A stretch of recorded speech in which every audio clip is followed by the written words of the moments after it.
Hi, everyone, and welcome to the Faba Bean Microsummit. I'm Julianne Curran, Vice President of Market Innovation at Pulse Canada, and today I'm joined by a number of my colleagues to dive into all things Faba beans, exploring their sustainability, nutrition, and functionality benefits as an emerging ingredient in the food industry. Before we get started, just a couple of quick housekeeping notes. Today's session is being recorded and we'll be sending you a link afterward so you can watch it again. If you have questions during the webinar, feel free to type them into the Q&A panel on the right side of your screen. We've reserved time at the end of the session. Just a note, that's separate from the chat, which is open for comments and discussion. Now I'd like to briefly introduce our speakers. I have the whole market innovation team here at Pulse Canada join me today. We each bring our own expertise in nutrition, sustainability, and market insights, and pulse quality to help the food industry capitalize on the benefits of Canadian pulses. First up, we'll hear from Dennis Trimaran, Director of Sustainability. Dennis has a background in soil science and agroecology, and at Pulse Canada, he leads work on quantifying and communicating the environmental impact of Canadian pulses.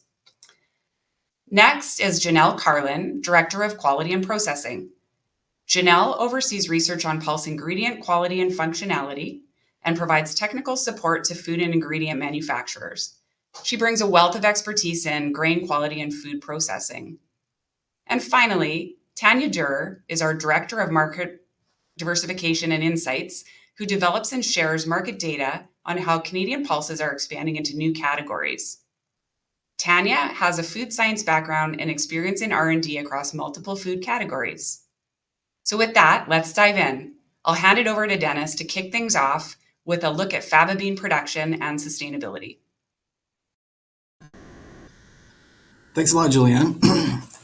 Today I wanted to go through a number of items here related to local and global production, as well as the sustainability of aspects of Faba beans and how they can be leveraged within the marketplace.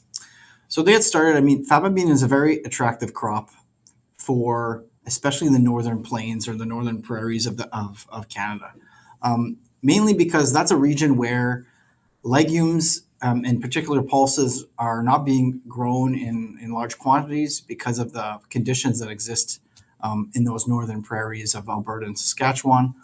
That's due to the fact that this is a cooler, more subhuman conditions, and those are causing a lot more disease issues when you try to grow a pea or a lentil in that region. And Faba beans are very well adapted to that condition, actually. They prefer a wetter environment, a wetter soil environment, and that actually helps to drive their yield. They're also spring frost resistant, just like peas and lentils are. They're not susceptible to Aphanomyces root rot, which is really limiting the production of peas and lentils in that region of the northern prairies. They're also a strong nitrogen fixer. They supply all the nitrogen that's needed, and they actually supply quite a bit of nitrogen to the following crop and help improve yield, making them a really good rotational crop in this region that is very canola intensive, but we're also where we grow lots of cereals like wheat, barley, and oats. And then finally, they're not particularly susceptible to fungal pathogens, both below ground and above ground, making them a very attractive option for producers. And there's a lot of interest in producing Faba beans in this region. Those are a lot of the positives of the agronomy aspect of Faba beans. There are some negatives as well. When we look at these Faba beans and their suitability for the northern prairies, one challenge is that they because they're a larger plant, they take a longer time to mature. So that longer growing season kind of provides some risk around a late season frost. It's not extreme. It's not like you're trying to grow corn in the northern prairies, but it is something to focus on. And this is where a lot of our crop breeding and variety breeding aspects are focusing on developing shorter season varieties for Faba beans. They do need moisture for yield, more so than you would see for peas and lentils. So if there was a drought that occurred, especially in late summer, that would limit the yield of this crop a lot more than you would see for peas and lentils, and that's just due to their adaptability to this more subhumid region rather than a semi-arid region, which is further south. That means drought can be a challenge. The other aspect is they have a larger seed size, which can be a challenge for two reasons. It means it's more costly to plant, but it can also be a challenge for the type of seeding equipment that producers have, especially in Western Canada, where you would see plugging. So that's another aspect of breeding programs, is ensuring we have seed sizes that are suitable and on the smaller side for this. And the last aspect is that due to it being not a very mature crop from a varietal development perspective, there are limited options for herbicides compared to other pulse crops like peas and lentils and other crops like cereals and canola. So those are aspects that producers have to consider when adopting this crop.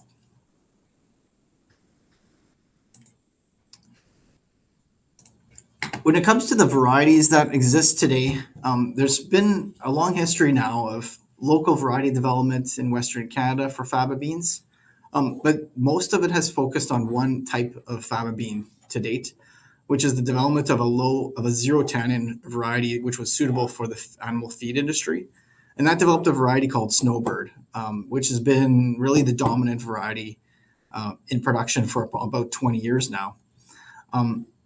But that's starting to diversify a little bit more. The variety development programs we have in Canada are focusing on not just zero tannin, but also low visine varieties. So you'll see Fabel is one. It's a low tannin, low visine variety. And those low visine varieties are better suited and are in demand from the processing sector for various reasons that my colleagues can speak about. And then there's a couple other varieties here. 219-16 is another variety, which is a zero tannin, but also has regular visine. And then Navi is a French variety from Europe. This is the variety that we're starting to see more of in Western Canada, this type, which is a zero tannin and also a low visine. There's other ones that are similar to that, like Del Rico, that are also in production today. And they're starting to really diversify the type of varieties that we're seeing in production. So what you're seeing here is basically just insured acres. It's not the total acres of production. And it's what we've been able to capture from both Alberta and Saskatchewan in terms of their published insured acre data. If we move forward here into Canadian production, Canada's production is kind of flat, where we have, we're producing about 100,000 to 80,000 tons of faba beans a year. There is a discrepancy here in 2021 when the faba bean crop was hit quite hard by the massive drought we had in 2021. But what we're seeing is kind of a flatlining of production. It's not growing to date, but there is quite a bit of interest still from producers in producing this crop. But the tonnage we have is this is what it is, and it's able to go into the feed market. And now we're seeing a lot more processing starting to kick up that's focused on faba bean, and we're hoping that attracts more acres.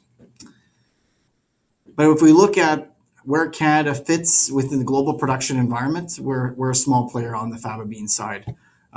China, Ethiopia, the UK, and Australia are really the four largest producers. There's a number of European countries that produce faba beans. This is a traditional crop in the Middle East, especially in Egypt and the North African countries. And that's where a lot of that consumption is. But if you look at where we're at, we're producing less than 100,000 tons.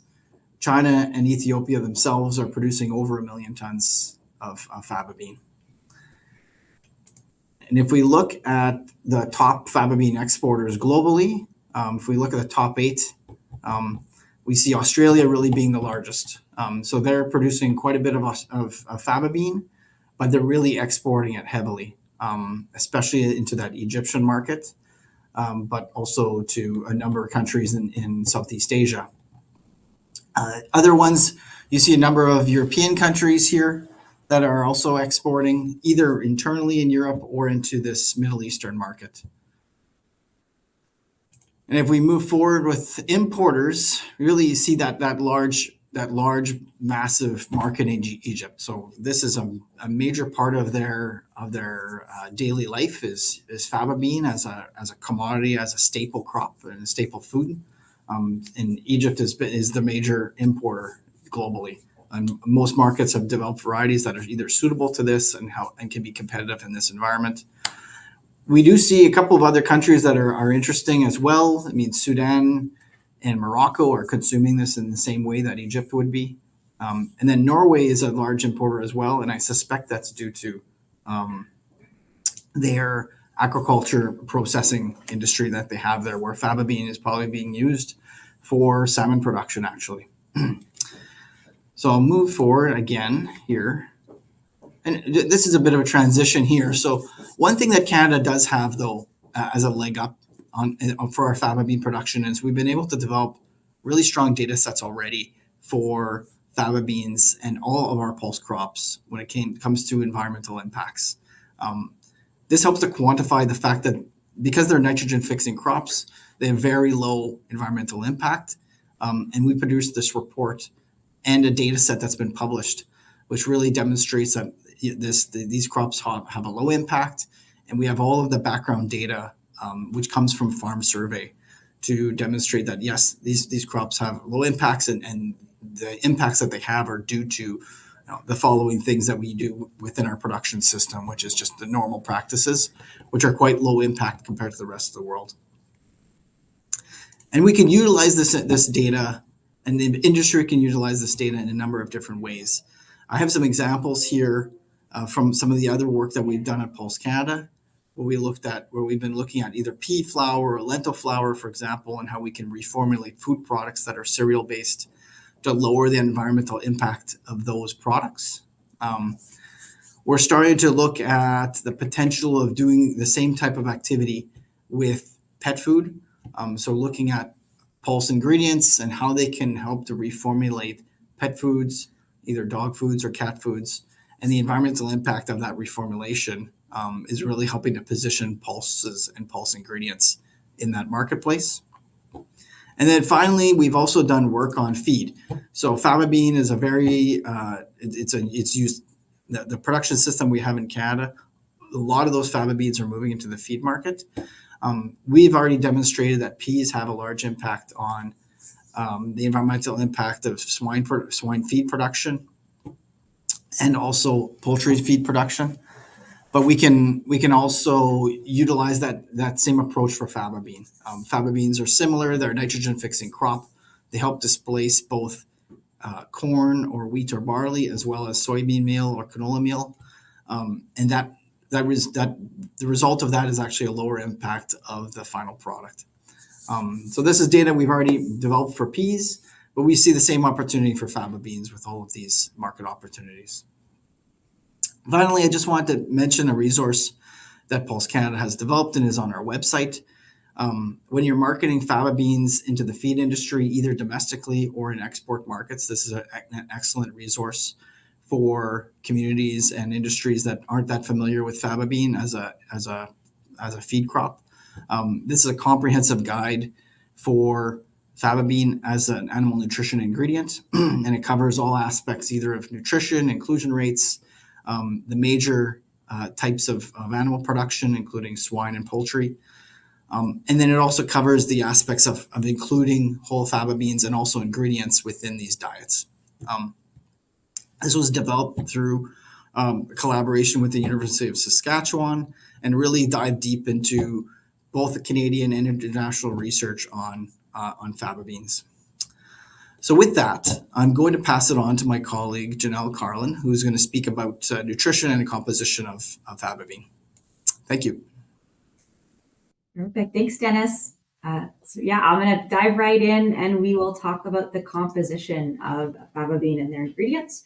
So a lot of what I'm going to be presenting here today is a summary of some of the literature review that we recently published. So this is in collaboration with University of Saskatchewan and then Protein Industries Canada. So you can access most of this information from today's presentation in this forum if that's of interest. The QR code is available on the screen. or you can reach out and we're happy to provide access to that article. So just wanted to talk about the proximate composition of fava beans. So it's very comparable to a lot of the other pulse types where it's largely 40 to 50% starch. And this starch is rich in amylose. So there'd be anywhere from 30 to 40% amylose content. And that's something that's unique to pulse types. So that makes them perform a little bit differently when we're comparing them to other common commercial cereal sources of starch. It provides them with a little bit more resistance to high temperature, high shear processing, and then also allows for them to have much higher gelling capacity than other common commercial starches.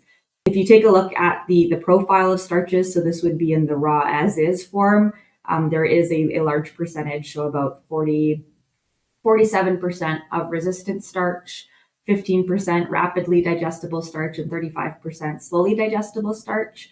So it is a more of a slowly digesting starch that can help to confer low GI properties. But this is something that I'll mention, that profile does change as a result of cooking and processing. So that's definitely something to consider there. If you take a look at the protein side, this is where fava beans are a little bit unique compared to other pulse types. They're higher in protein, so this ranges anywhere from 27 to 35% protein. And the proteins that are found in fava beans are largely globulins, so these would be either 11S or 7S legumins and viscilins, and higher in that legumin content, and those tend to be limiting in sulfur-containing amino acids, so that's typically why we see that pulse crops and fava beans may be deficient in sulfur-containing amino acids. And then the remaining proteins that are found in fava beans are those albumin proteins, which represent mainly the metabolic proteins in the seed. In terms of dietary fiber, there is a significant presence of insoluble dietary fiber and some concentrations of soluble dietary fibers as well. So this can range anywhere from 15 to 37% has been reported in the literature. One thing that's unique about fava beans is that they do have a thick seed coat compared to other pulses. That can represent either 11 to 15% of the total seed weight. And that's where you'll find a lot of the total dietary fiber is concentrated. Where if you take a split seed, a dehulled flour, and actually remove that seed coat, the remaining total dietary fiber that's found within that cotyledon fraction is anywhere from about 10 to 20%. And when we do have some other smaller concentrations of things like ash, which is anywhere from 3 to 4%, and fat typically tends to be less than 2%, so quite low in fat. One thing to consider when we're talking about the proximate composition is the fact that this can be quite variable depending on the growing environment as well as the variety for that particular batch of fava beans. So I've just highlighted, this is a slide that you just saw from Dennis's presentation. You can see that there is quite a significant range in terms of the growing locations across the Western prairies here in Canada, and that can result in a number of different environmental factors that are going to be faced during that growing season. So that can be anywhere from differences in soil types, weather events, differences in terms of the length of the growing season, and all of those can have an impact on the composition of that resulting seed.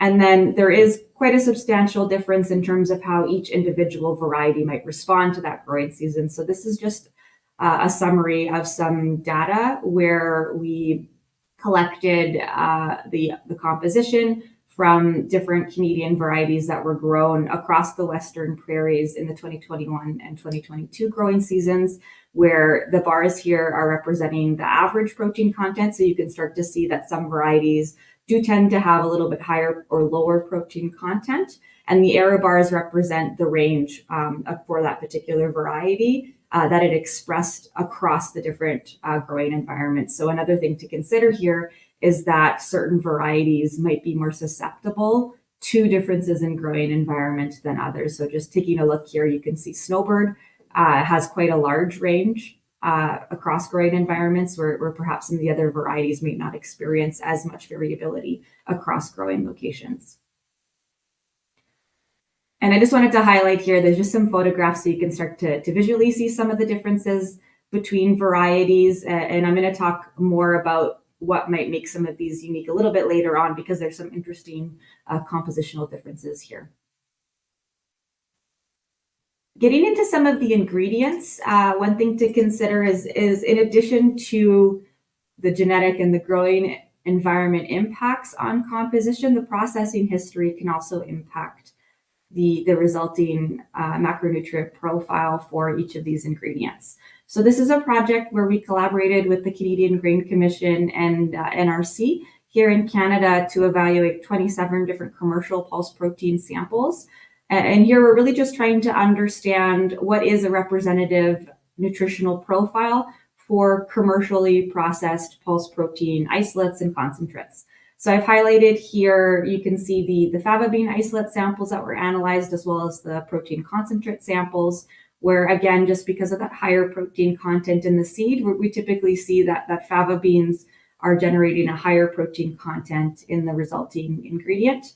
One thing to note is that when we're looking across protein isolates versus concentrates, is obviously the purity level of isolates is substantially higher, and there's less concentrations of other components, so things like total dietary fiber and starch, where if you take a look at the profile of the Faba bean protein concentrates, you can still get anywhere from about 12 to 16% total dietary fiber remaining in that ingredient fraction. One of the things that we did find, just analyzing the data here, is that with comparing different suppliers for a particular ingredient category, outside of the general differences between isolates and concentrates, moisture content was quite distinct, as well as fat content, where particularly for that isolates, you can get the fat portion concentrating along with the protein, but there may be some opportunities to utilize different fat extraction techniques to lower that fat concentration. And differences in the spray drying conditions or any drying profiles that were applied can impact that final moisture content. Getting into some of the other minor seed constituents, so I've highlighted a number here that have been reported across the literature. And I just wanted to highlight that review article that I referenced does provide a summary where you can find some of the ranges that have been reported for each of these compounds, as they might vary according to whole, split seed, flowers, and different ingredients. And it also covers the effect of processing. So I've just bolded some here that are a little bit less reported or less impactful when we're talking about what might be some distinguishing factors for Faba beans. So looking at things like oligosaccharides. So these are low molecular weight carbohydrates, and they're considered a source of dietary fiber, as they're highly fermentable by colonic bacteria. But these are sometimes considered as an anti-nutrient factor just because they have been associated with flatulence, where several processing techniques like soaking and cooking, germination, fermentation have all been reported to help lower concentrations if that's something that's of concern. Some of these other anti-nutritional factors here that are highlighted, so things like protease inhibitors, saponins, lectins, oxalates. The review article describes just how some common processing methods can be implemented to help to reduce concentrations if they're of concern. So getting in more specifically into some of these compounds, I wanted to highlight phenolic compounds. So these are water-soluble molecules that can be found in Faba beans. The chemical structure here is highlighted on the slide, where they are an aromatic ring that contains one or more hydroxyl groups bound to that ring. And these compounds in general have been associated with health benefits, providing antioxidant activity, which can help in reduction of certain metabolic disorders, can be considered anti-inflammatory, but they do have the ability to bind proteins, and that's something that might contribute anti-nutritionally, and is something to consider. And they've also been reported to limit vitamin A and B12 ability. One thing to note is that for certain Faba bean varieties that are high in tannins, that's something that you would have heard Dennis referring to for some of those key varieties that are grown here in Canada. They confer color and pigmentation to the seed coat. So that's what you're seeing here in terms of the photographs, where on the top left-hand side here, that darker seed coat and that pigmentation is the result of condensed tannins that are present in the seed coat. Where on the bottom-hand side, these would be low tannin varieties, and they're a little bit more lighter in color. So for those tannin-containing varieties, the condensed tannins represent 70 to 80% of total phenolic compounds, and they are found heavily concentrated in the seeds. So for those varieties, when you split and dehull the seed, you significantly reduce the concentration of tannins. One thing is that some of the other tannin or phenolic compounds that might be found in faba beans, they tend to accumulate and concentrate with the protein-rich fractions. So once you've dehulled and eliminated the tannins for those varieties, you still get some phenolic activity concentrating with the protein fractions. And then we've also seen that different processing treatments are able to reduce the concentrations of those. So things like cooking, extrusion, soaking, processing. Phytic acid is another anti-nutritional factor that has been reported and quantified in faba beans. So this is the storage form of phosphorus for plants. And you can see here just by the structure, it has a high negative charge. So what that means is that this molecule has the ability to chelate metal ions. And when it's bound to a mineral, then it's referred to as phytate. And this phytic acid accumulates within the protein bodies themselves within the plant. So what that means is that it may actually accumulate and concentrate again with those protein-rich fractions. But because of its ability to bind those minerals, it can impact their digestibility. So that's something that this is generally considered as an anti-nutritional factor again. Here we do see that there is a significant impact of the faba bean variety on concentrations of phytic acid. But there have been several processing methods that have shown to help to partially reduce some of the concentrations, although it's difficult to fully eliminate concentrations of phytic acid for some of these ingredients. So you can just see here reference some of the processing techniques that have noted reductions in phytic acid content. Vicine and convicine. So this is something that when we're talking about faba beans in relation to other pulse types is a bit unique. So vicine and convicine are two beta glycosides that are found within faba beans, and they're present at up to 2% dry weight. And once they are consumed and digested in the body, your body converts them into these two compounds that are highlighted on the slide here. And this is something that's important because these compounds do have a high oxidation potential.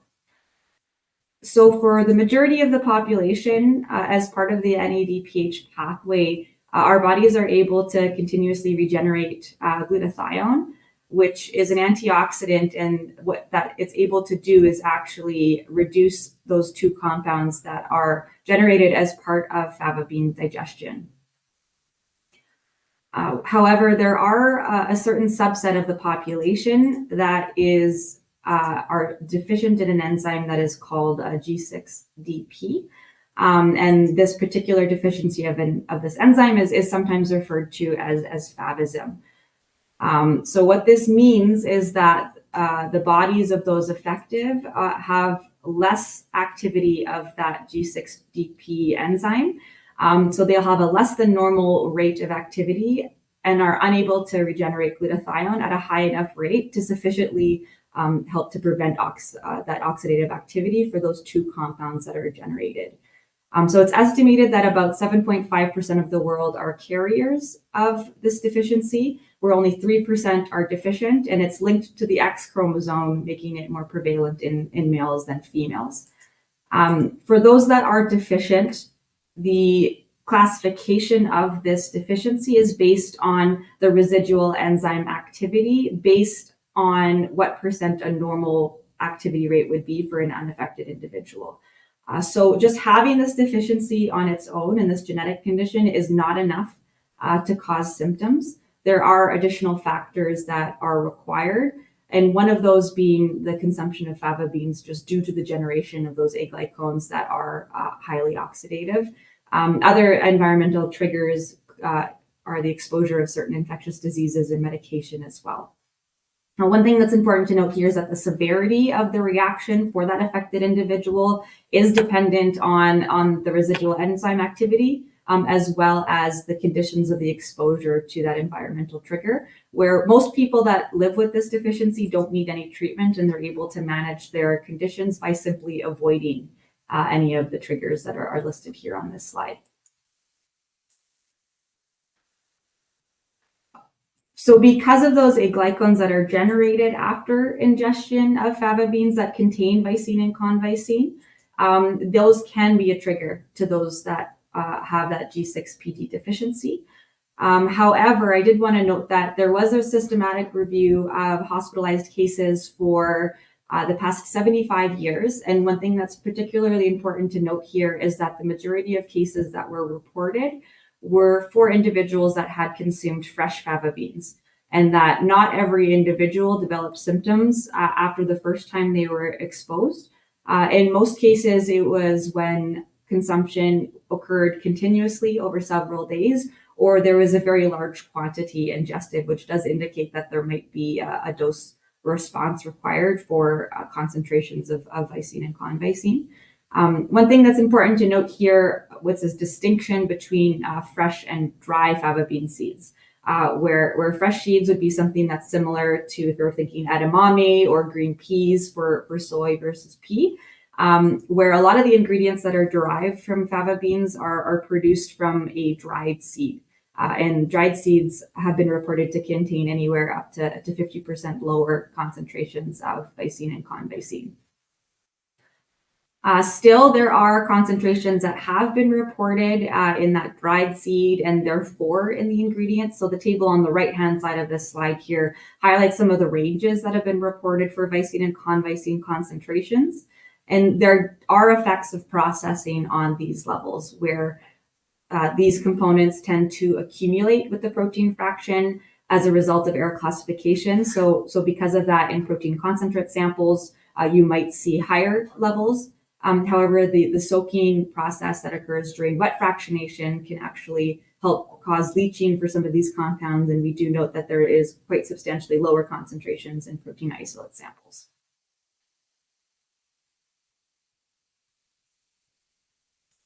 One thing that is interesting in the context of the Canadian environment is that plant breeders have been able to identify the molecular marker for the low Visine and convisine gene. So that makes it possible to introduce varieties that are low in Visine and convisine and have minimal concentrations of these compounds.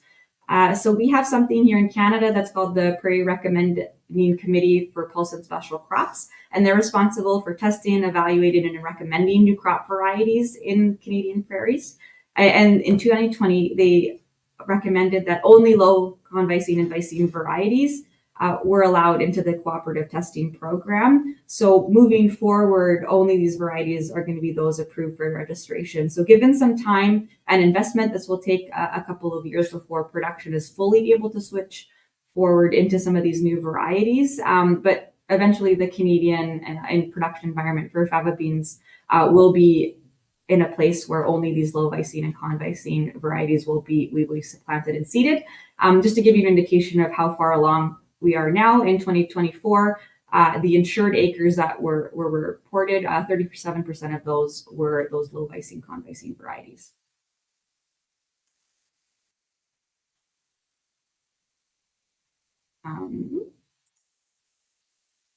One study in particular that I just wanted to reference did look at how these low Visine and convisine varieties affected individuals that had that FABism genetic disorder, and they did not find any signs of oxidative damage in the red blood cells. So this suggests that these varieties could be safe for consumption. However, there are some limitations to the study that I've highlighted here on this slide, and definitely something that needs to be further researched before you can conclusively say anything.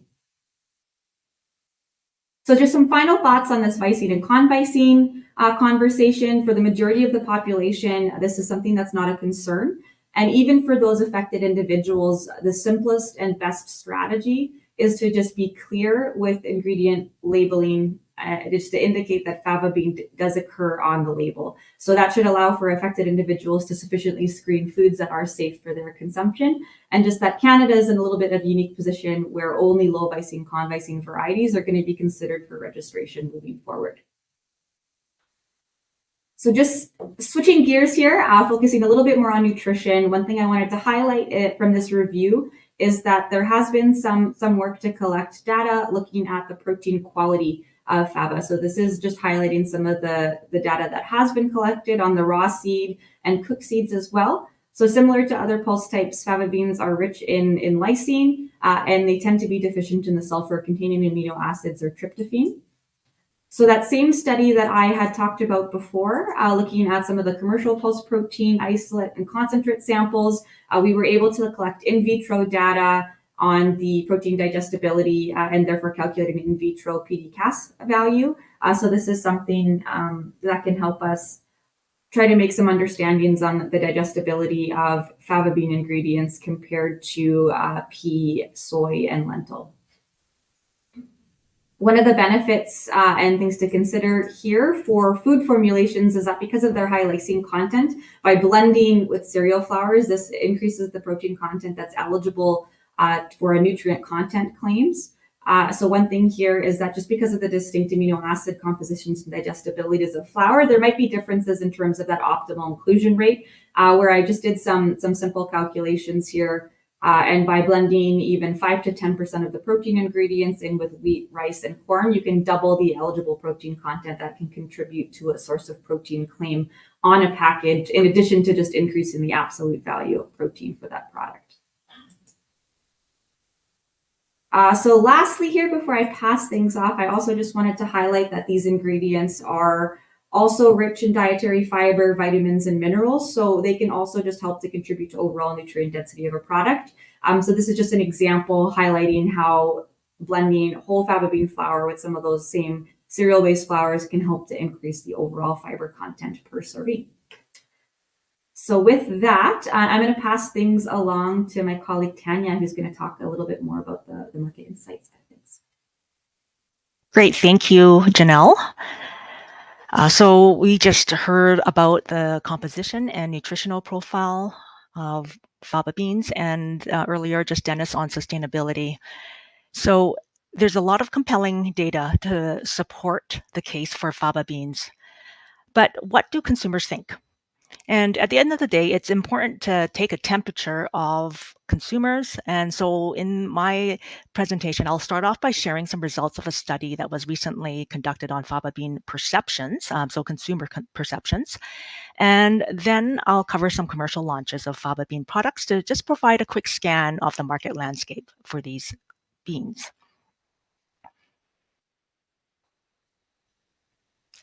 Okay, so we surveyed, this is the study, the consumer study. We surveyed over 900 consumers in 3 countries, US, UK, and China. And we screened for those that were already aware of faba beans. So we asked about their beliefs about faba beans.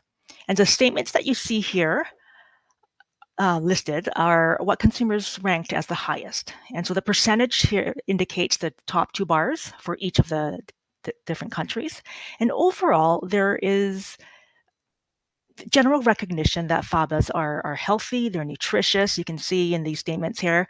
As well, it's interesting to note that sustainability was included in the top selection, particularly for China, which seems a bit surprising, but it makes sense as the younger generations in this region demonstrate a growing awareness on sustainability concepts. So overall, these percentage of the top 2 bars are quite high and showing quite a strong connection to health and nutrition, which is no surprise, and it's a positive thing. So in addition to health and nutrition, we also tested the perceptions around functionality or the utility of faba beans. Again, many similarities among these 3 regions, China, UK, US. There's different highlights here that you can see on the screen. Fabas can stretch a meal. You can see that in the yellow, or they have a strong shelf life.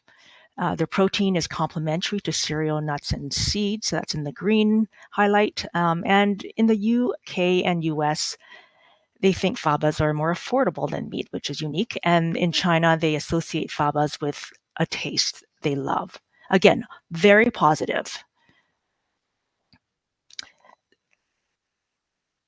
What consumers think and know about faba beans is one thing, but the reasons for consuming fabas are also important to understanding consumer motives. And I know that faba, in other words, I know faba beans are healthy, but why would I eat them, or what would draw me to them? And what drives faba bean consumption is quite similar across the regions. So nothing out of the ordinary. You can see here that taste is highly associated with faba beans in China. That's the top attribute. And the recognition of nutrition in fabas is quite high across the board, so all regions, whether it's protein, fiber, vitamin, and minerals.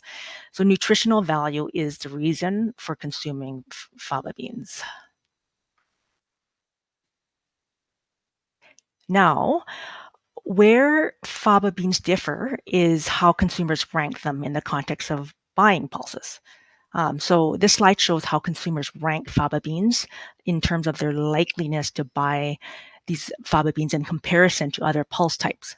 So for instance, I may buy lentils before I would ever buy red beans, and therefore I would rank lentils above red beans. And so there's the results here that you see on the slide are shown in a normalized scale of 1 to 100 at the top, with 100 being likely to buy and 0 being least likely to buy.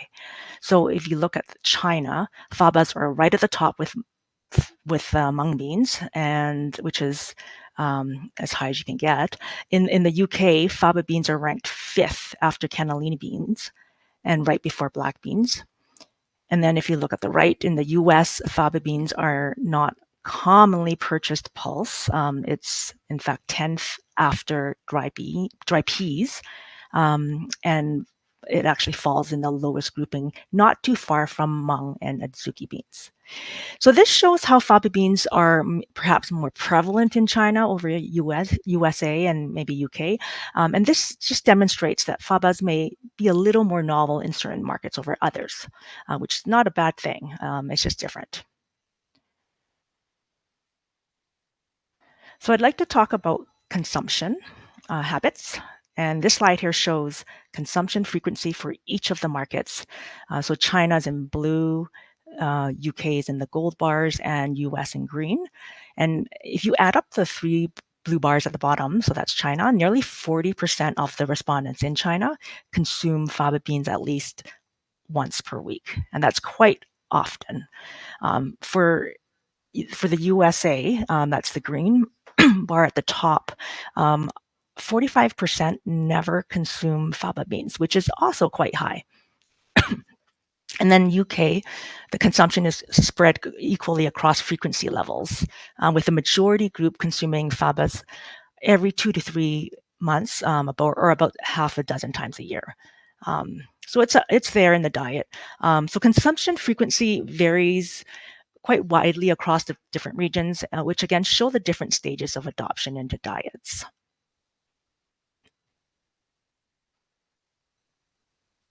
All right, so this study actually screened for those that were aware of fabas. So in other words, you had to know what a faba bean was in order to participate in the study.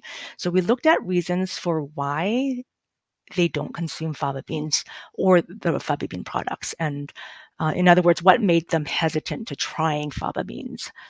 And this graph here that you see compares results for respondents that, one, they consume faba beans that are in the blue bars, and then the gold bars are those that don't choose to consume faba beans. So let's look at the US. For those that don't consume faba, so the gold bars, nearly half, so there's 46%, and that's the middle section there. 46% are just not familiar with fabas.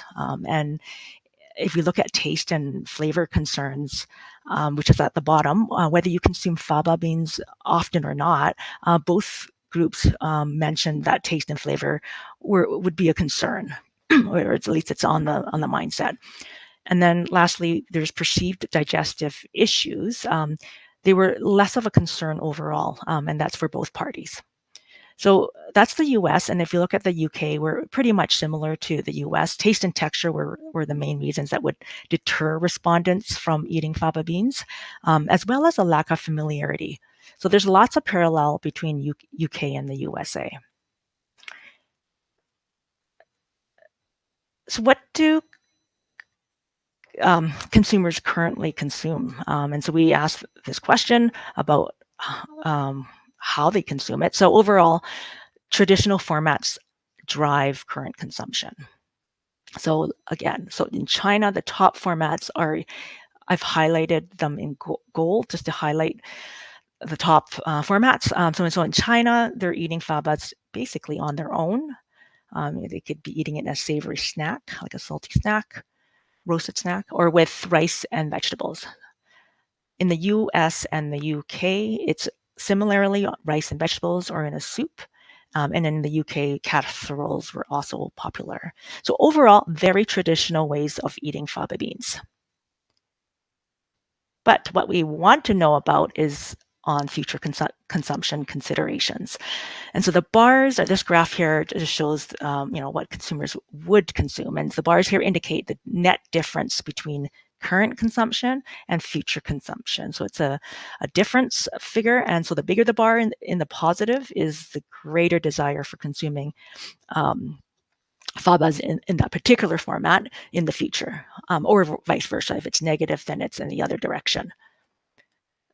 In China, granola bars, so I again highlighted in the gold, granola bars, salads, and noodles were cited as formats that they would see themselves consuming faba beans outside of their traditional formats that they would consume it in. In the UK, there's some different products. So we have dips. You can see it starting from the bottom here. Dips, fabas in casseroles. We're looking at UK right now. We have burgers, dips, baked goods, and meat alternatives were the top considerations.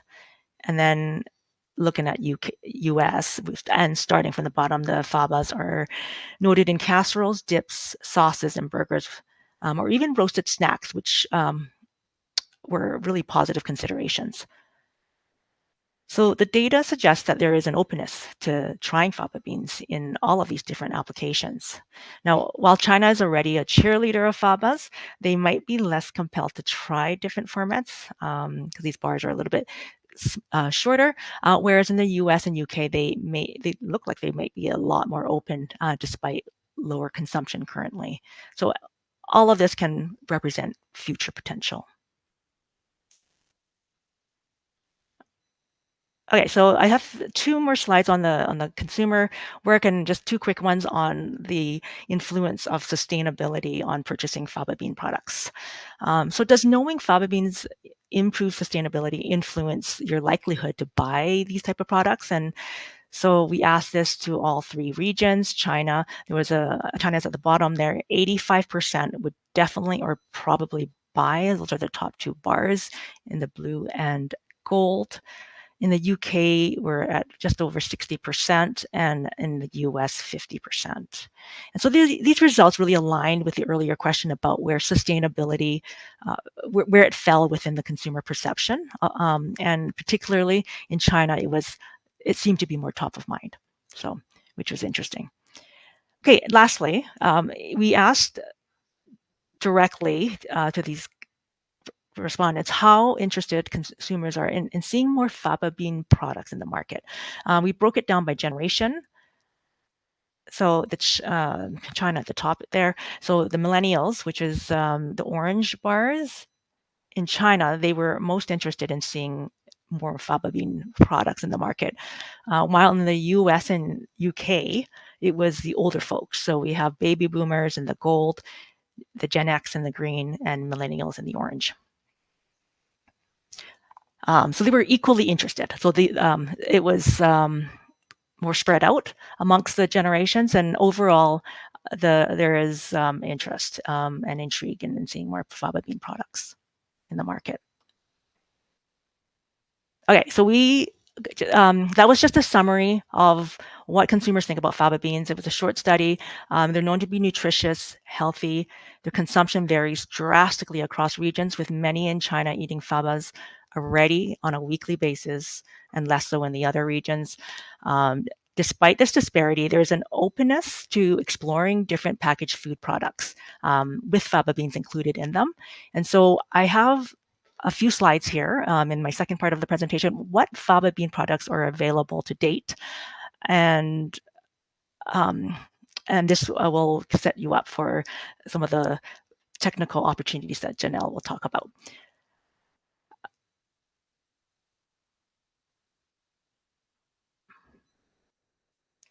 This slide shows the evolution of faba bean use in the global packaged food sector. It's Mintel data. We measure the frequency of faba bean innovations that get launched into the market. And we use this as an indicator of innovation. So the more products we see, we equate that to just more activity in the marketplace. So Faba Bean innovations really started to grow. If you look at 2014, 2015, it really started to take off. The blue line shows faba beans as an ingredient, like a seed itself, and the green line represents faba bean protein, which really took off more recently in 2018, 2019. And just last year, we were seeing about 300 new product launches globally. This is global data. So 300 new product launches with faba bean protein and those products. And the other two lines represent faba bean paste in gold and faba bean flour in orange, which has been steadily growing. It's clear that faba beans are an emerging food ingredient as well. It's kind of starting out and growing more gradually, but somewhat efficient with some spikes there, particularly with the increasing demand for protein ingredients.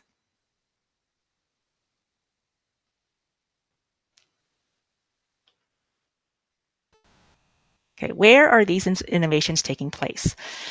When we look around the globe, Europe and Asia Pacific are the main regions with the highest level of Faba innovations. And of course, there are a collection of countries that fall under these regions. But North America alone, comprised of Canada, USA, are also quite active in Faba bean development. And there's other regions as well. But I've also included the top countries or top markets that these regions capture in the bar chart on the left. So in Europe, it's UK, Germany, Poland, France as the key markets, and then in Asia, it's China, Australia, and Korea, and so on. So it's quite relevant globally. And of course, we want to see, the type of categories that that faba beans are being used in, and it's quite broad. Snacks are the largest category, starting from the left there, followed by ready meals, processed meats. Those are mostly alternative meats. I've included some of the subcategories on the text on the right there. Bakery products is another important category. It includes lots of different pan and flatbreads, cakes, pastries, sweet goods, and then we threw in crackers under baked that category as well.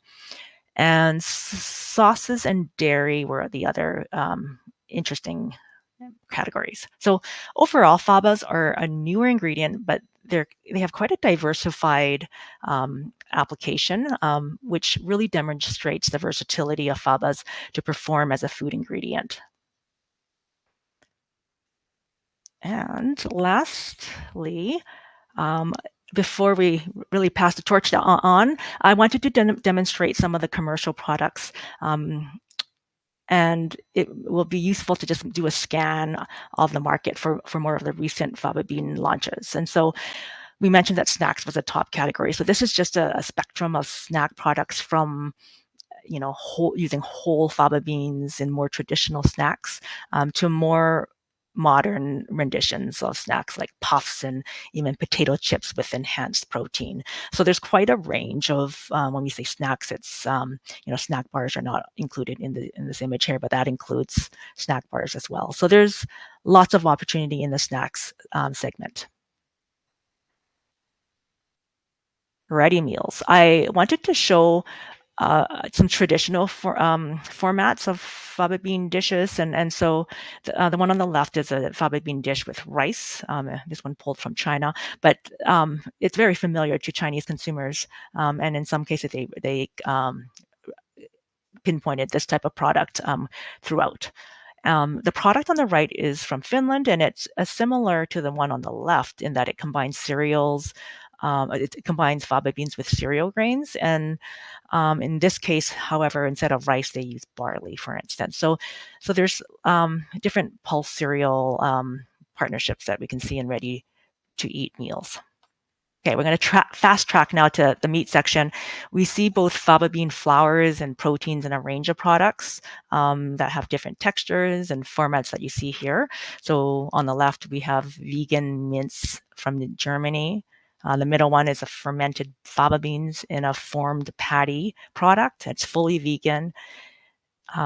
looks like a meat, and the plant-based liver product on the right, it's by Green Force, and it's made with both pea and faba bean proteins. So it's also fully vegan.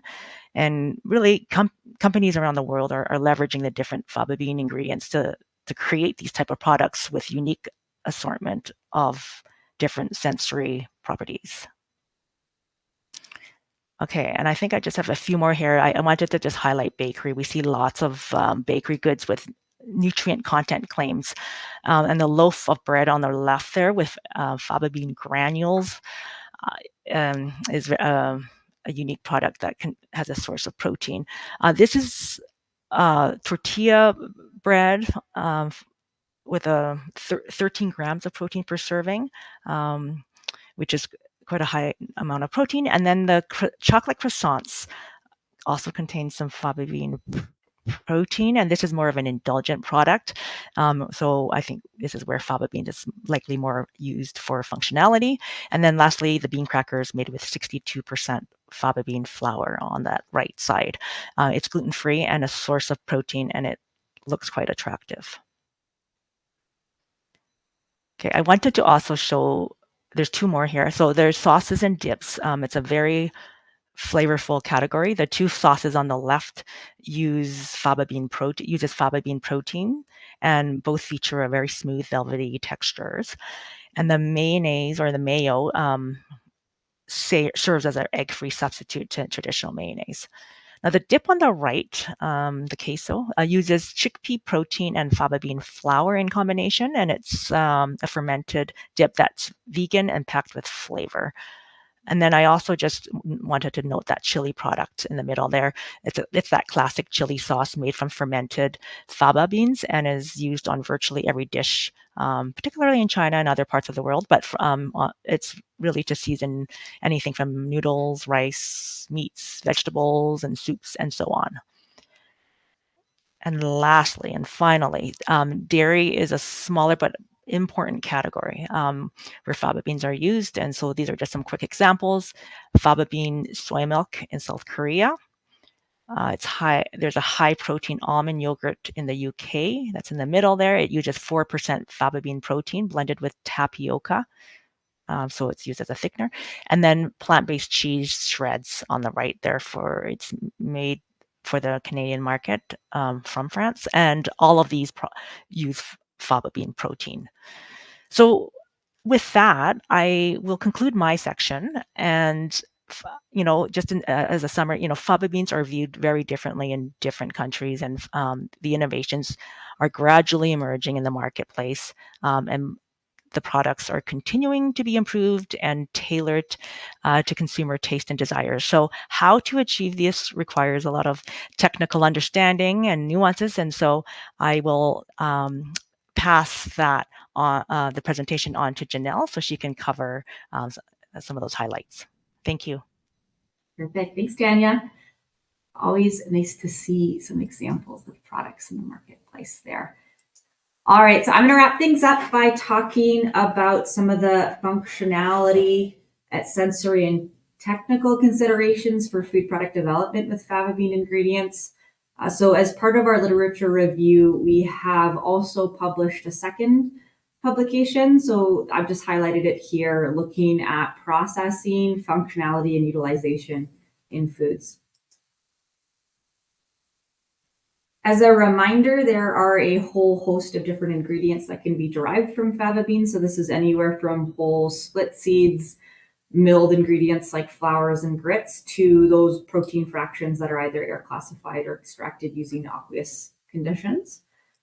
And there are several different functional attributes that are conferred by these ingredients. So I've highlighted a handful of some of the properties that are often evaluated here. But I did want to highlight that when we're talking specifically about the ingredients, one thing that's really important to consider is it is challenging to make broad statements on the functionality of faba bean flour or faba bean protein, because there is such an impact of the processing history, the applied conditions, the genetics, the growing environment, as well as the food product that you're looking to formulate the chemical environment that they might impose can cause some functional changes. So there are a lot of factors that will contribute to differences in the performance of these ingredients. And I've just highlighted a picture here just to visually kind of underscore differences that might occur from a variety perspective. So just one of those factors that I mentioned. So here you can see that just physically, these two varieties are quite different from one another. On the right-hand side, it's a flat, oval, and broad shape, where on the left-hand side here, this is a much smaller, rounder seed. So just never mind functionality. If you're just thinking about processability and how this might physically flow through a mill, you can kind of just understand how significant of an effect something like variety can have on the performance of some of these ingredients.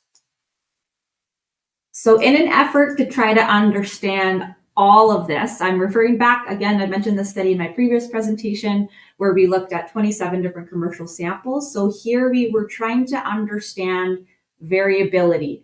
So there is so much factors that are contributing to functionality. One of those factors being what method did you use to measure functionality? So by applying standardized methods to all of these samples, we can start to get an understanding on, are there differences between isolates and concentrates from a functional perspective? Are there differences between different pulse types? So what you're seeing here, it's very intense, but it's just normalized values of the mean for 3 replicates of each samples, where the different intensities can help to show relative differences between each sample. So a couple of things that are interesting here we generally can kind of understand just as a result of processing is that because that wet extraction process can partially denature the samples, we see that the concentrates demonstrate a thermal peak as part of the protein denaturation peak, where the isolates do not. However, because they're denatured, those isolates partially unfold, they tend to have higher hydrophobicity, higher water holding capacity, larger particle size because they can agglomerate during the drying process, whereas the concentrates have a higher solubility because they haven't been partially denatured there. So there are some trends that we're start to be able to pull just by analyzing this complex data set. One of the things that we did try to do with this is what can we say about the different crop types? So this is we looked at maximum likelihood factor analysis, and I've highlighted some of the interesting points of distinction. So here, what we're just trying to see in the data is, are there groups that are clustering together that are distinct from the other samples? And then looking at what we measured that is also grouping in that similar place, we could start to tell what about these samples makes them a little bit different from the entire sample set that we analyzed. So for the protein concentrate samples derived from fava beans, like we noted on the previous slide, they were distinct from the isolate samples based on that protein denaturation. Interestingly, if you head to the middle, the top and bottom middle figures here, one thing that we noted and caused the fava bean protein concentrates in particular to be distinguished from some of the other sample sets was foaming stability, where the range for fava samples was 50 to 90% stability after 60 minutes. It had a median of about 82%. And then the P samples, just for an example, was 50 to 82 with a median at about 74%. So just from this data, we're seeing a little bit higher foam stability for fava protein concentrates than P. So that's where we're starting to pull some of those crop-specific differences out. On the isolate side, I think one thing that was unique, so these are the blue circles here, is that the fava proteins, and in particular, most of the isolate samples seem to break out more based on their RVA pasting profile. So here we just did a regular RVA pasting profile for pulses. We didn't do any optimization of the method for protein, but that's something that's interesting here, where this could be a useful tool and screening method to help to better predict differences between isolate samples. So just we're starting to get a little bit more understanding by having this data set that had consistent analytical methods to try to be able to pull some of those inferences on how is there a difference in fava protein compared to other protein sources. On the flower side, this is a study that we did in collaboration with Dr. Yongfeng Ai's lab out of the University of Saskatchewan. We're trying to understand what's causing variability in performance for flowers, where the milling process is a very physically intensive process.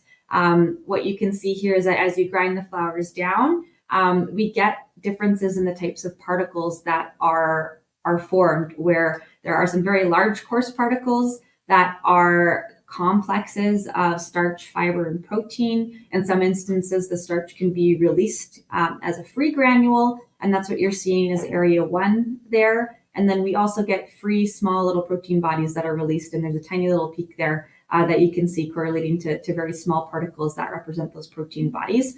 And one thing, when we talk about the particle size of flowers, they're typically characterized by whether or not they pass through a sieve of a specific size, or the volume weighted mean, which is that D43 value, is another value that's commonly used to try to just understand what's the average particle size of this matrix. Where in this study, we tried, rather than looking at that average volume weighted mean, trying to correlate some of the functionality to those coarser particles, so the physically entrapped blend of starches, proteins, and fibers. And we actually found that was a much more significant parameter to report on that could help to explain some functionality as opposed to the volume weighted mean. So just starting to understand a little bit more what's causing differences in functionality for some of these ingredients. Getting into some of the sensory attributes. This is a study that was done out of Saskatchewan, just looking at for whole cooked and blended puree samples. How does faba bean taste according to yellow and compared to yellow pea? So this was a trained sensory panel, and they were trained using standards for all of the different attributes that you see here, where the blue bars represented aroma notes, and then the greenish bars representing some of the taste notes. So you could see that, interestingly, faba compared to pea had a little bit more sour, a little bit more earthy taste. It was less green and less flowery, starchy, and nutty, but it actually popped up as being a little bit more bitter and astringent compared to pea. When we look at what's causing some of these differences in terms of the sensory profile of faba, generally there are volatile compounds that are formed, and there are inherent seed molecules as well. So these volatile compounds are formed from the result of an array of different precursors. So from breakdown of things like lipids, alkaloids, peptides, and those generate different classes of categories that have been quantified and identified in faba beans and their ingredients. So some of those important categories include things like aldehydes, alcohols, and ketones. Some of the inherent seed compounds that have also been identified are saponins, phenolic compounds. So tannins were actually previously always thought to be related and correlated to bitterness in faba bean seeds. Where more recently in a lot of the publications, and very interestingly, a lot of studies have actually found that lysine and conlysine, those molecules are more associated with bitterness than some of the tannin compounds. And the presence of those is impacted by variety and processing history. Looking at how processing might affect some differences in sensory attributes. So this study that I've highlighted looked at differences in the molecule composition as well as the sensory properties for different ingredient categories, where flowers were actually found to be the most mild in flavor despite having higher tannin content. So again, that kind of reiterates that tannins might not necessarily be what's causing some of that bitterness perception in faba beans. Protein concentrates did have a stronger taste, bitterness, and astringency, and they related that to the concentration of lysine and conlysine, as well as some free phenolic compounds.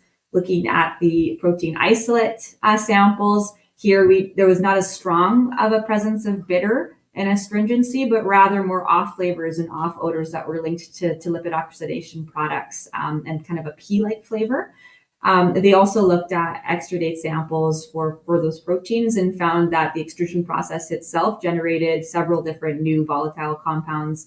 So you can see some of those notes that were picked up here on this slide, and it was also successful in inactivating the enzyme that's responsible for lipid oxidation in impulses. So for the last kind of just quick couple minutes here, I've highlighted some summaries for how faba bean ingredients perform in a number of different categories. So for a lot of these cereal-based categories, the one thing I'll just note off the bat is that they're mainly added for increasing the nutritional density. So faba bean ingredients are added to help to increase protein content, improve the quality of the protein by blending with cereals, fiber, or vitamin and mineral density, where this often comes at the expense of quality. And this is especially so for wheat-based products where you're diluting that gluten network. So a lot of the studies and some of the notes I've highlighted are different strategies that have been looked at to help to improve quality, where you can get a good quality product that is nutritionally enhanced and still have good sensory acceptability.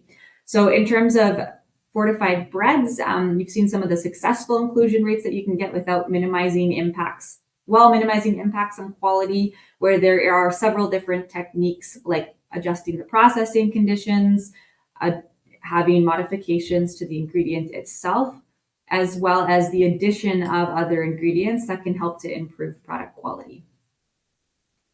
So I've just highlighted, this is one study that looked at the effect of particle size specifically on fava protein flour performance in bread, where they got different particle sizes based by using a different screen during milling.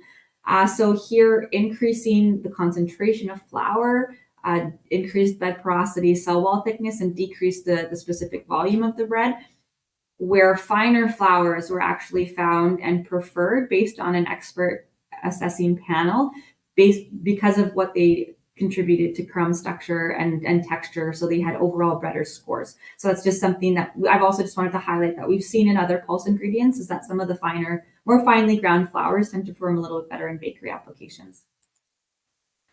Moving on, flatbreads are something where there is an area where there's a lot of promise. So because they're not relying on that gluten network to support an aerated structure, you can really push and have a higher inclusion level here, because there is less of a detriment on the product quality because it's less reliant on that gluten network. So there's been successful incorporation of fava into some of these ingredient categories, anywhere from 30 to 75%.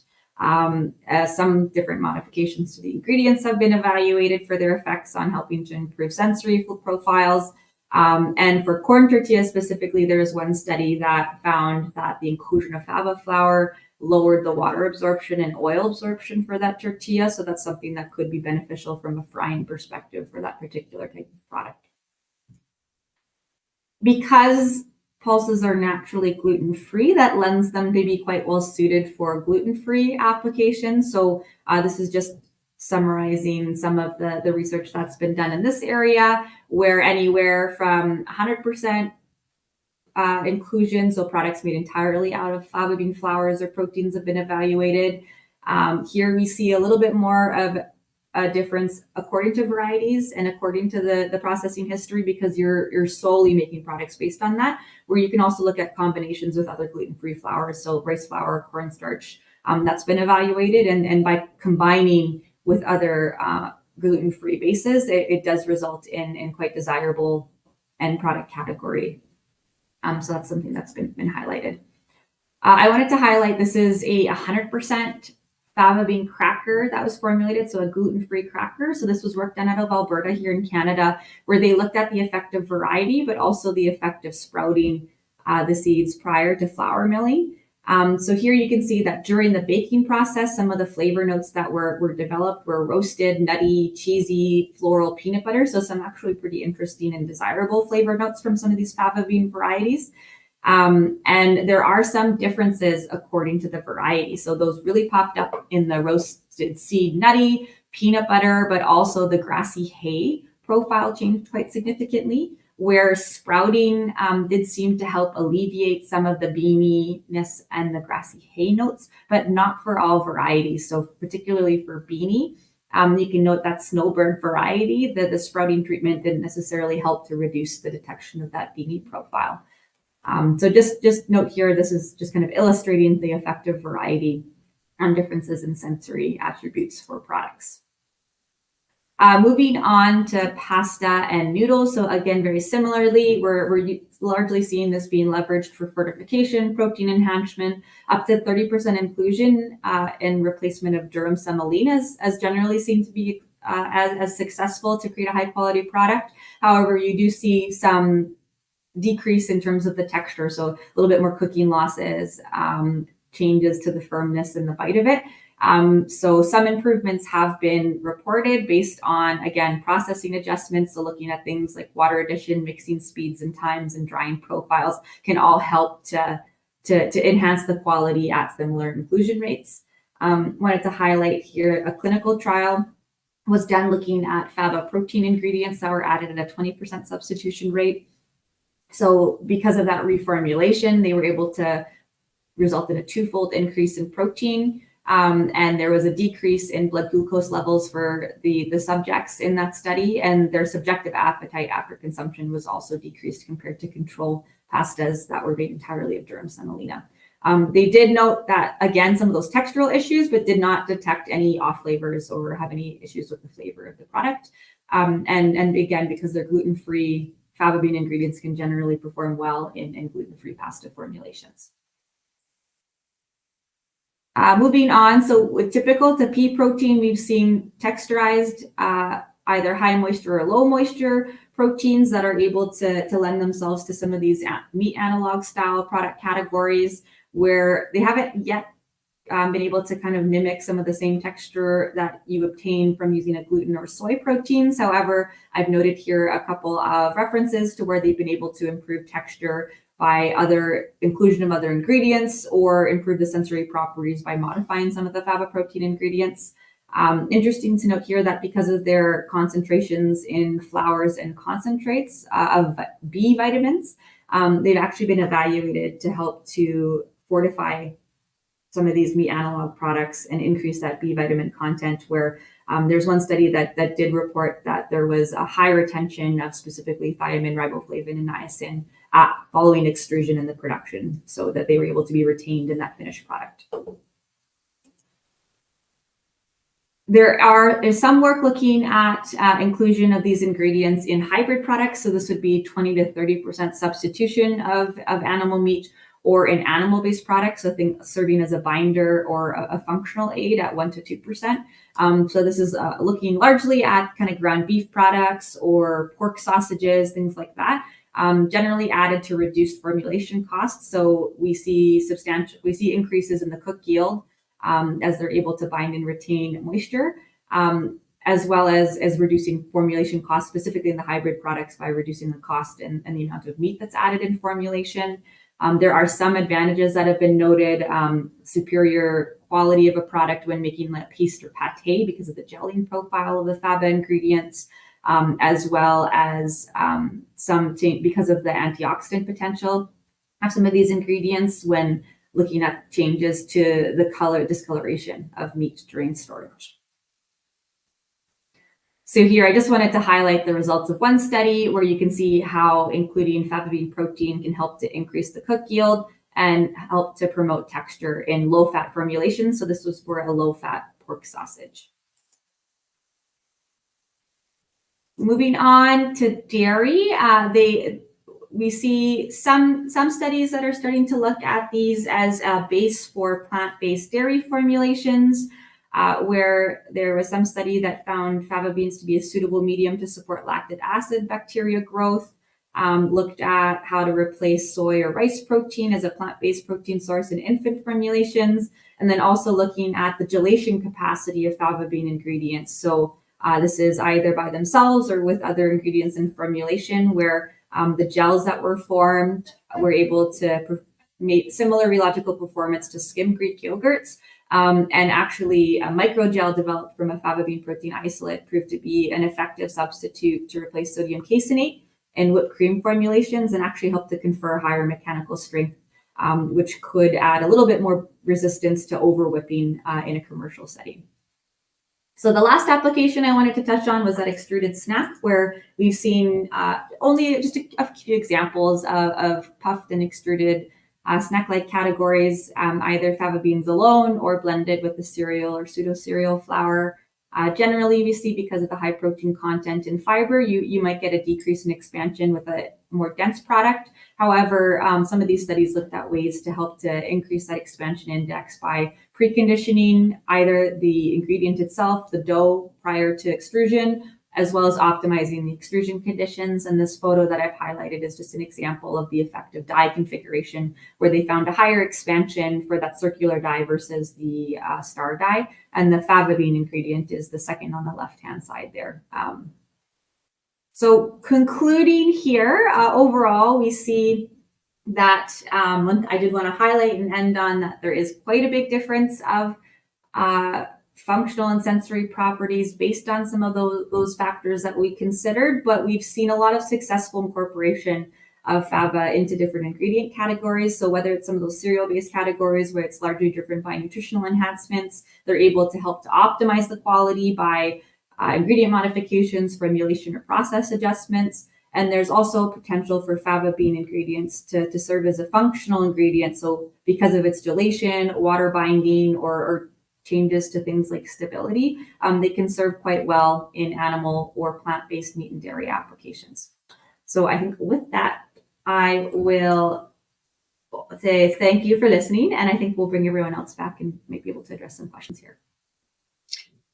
All right, so we have about 8 minutes, and the presentations today have generated quite a lot of questions. We'll see how quickly we can get through some of those just before we close off today. We can also follow up directly with any individuals that had more specific questions if we don't have the time, but I'm just going to start in the Q&A tab here. I think this is a question for you, Dennis.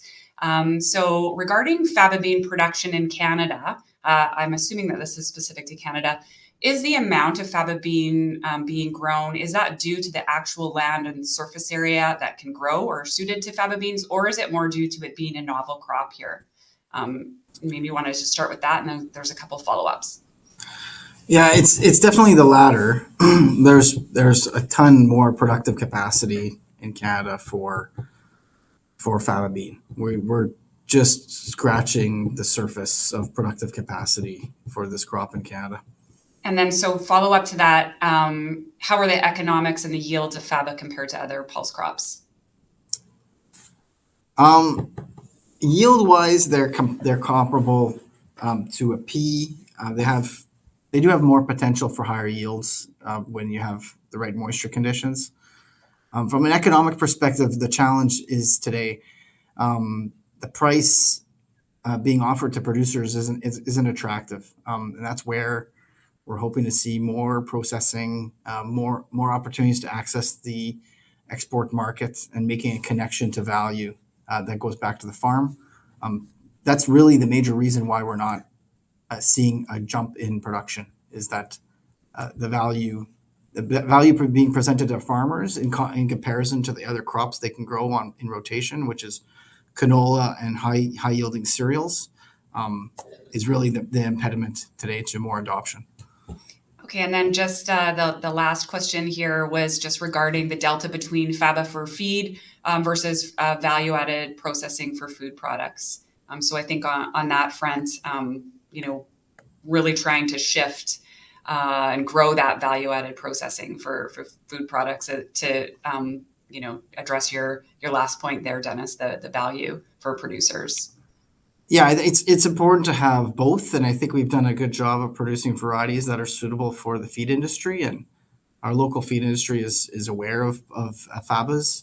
But there's a chicken and egg there. There needs to be more production to be an attractive option for the feed, and we hope that really this processing sector can provide the value to drive that production up.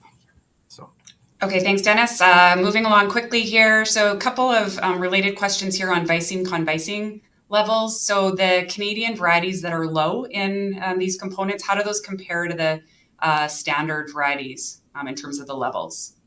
So low is classified as less than 1 milligram per gram. Standard levels, based on some of the reported values that we've seen for Canadian varieties, it could be upwards of 10 to 13 milligrams per gram, so maybe 10 plus times higher, depending on the concentrations for those low varieties. Okay, and why does drying lower the levels of visine convisine? So drying wouldn't. They're heat stable compounds. But things like soaking, fermentation, germination have all been reported too. And because it's an aqueous process during wet extraction, that's where you see decreases in levels for the isolates. Okay, so I think a lot of these questions that are related to applications and potential for faba beans might have come in before. Janelle, you covered some of this in your section there on functionality and applications, but there is a question just around what are the main market segments you see where faba bean protein isolates have a real value proposition. Maybe you could answer that for the flowers as well. I think it's hard to say because there is less research on some of these faba bean isolates in particular than a lot of the other plant-based proteins. Based on what I've seen, I do see some potential because of the gelation properties in some of those alternative dairy applications. But again, I think it's hard to conclusively make a blanket statement about faba protein isolate because of how much the processing impacts. So one faba bean protein isolate could be extremely well suited for an alternative dairy application, where one might be better suited for like a high protein beverage. So it depends, but I'd say like that alternative dairy seems like a promising market for some of these ingredients, just as my high level answer. Okay. And then I think maybe just another, if you can answer this quickly, Janelle, there was a question that came in regarding developing standards for testing of the ingredients. I wonder if you could just touch on that. Yeah, so that's something that I think there's a lot of efforts for. We've definitely flagged it as something that could be a benefit to the industry, but it takes a lot of community to kind of come together to solve that. So there are groups like AACC and AOAC that do develop standardized methods. So we are involved and engaged with those committees that are responsible for developing standard methods for pulse types. We've done some reviews just looking at what methods are out there and how different, how many variances of each of those methods. And you can kind of start to see how you could get such different results even by using a very similar method, because there's so many different touch points where it could be variable. So it's a very large process, and we're engaged, and it's something that we're definitely looking at as an industry, I would say.